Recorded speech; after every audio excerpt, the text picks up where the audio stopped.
Magandang hapon po sa inyong lahat. Nandito po tayo sa Sitio Biong, Barangay San Luis, Antipolo City. Makikita po natin. Yan po yung pinamatanda po sa kanila. Pasimuno po yan sa pagliligo ng ulan. Ayun, usog-usog po tayo dito. Usog-usog po tayo. At meron pong Ito po yung pinakamataba sa kanila. Tingnan nyo po.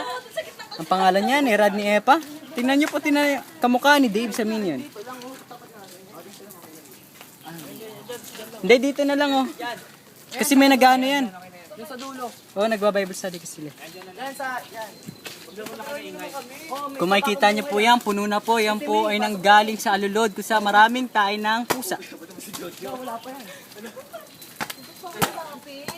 Kasama kami, dalawa.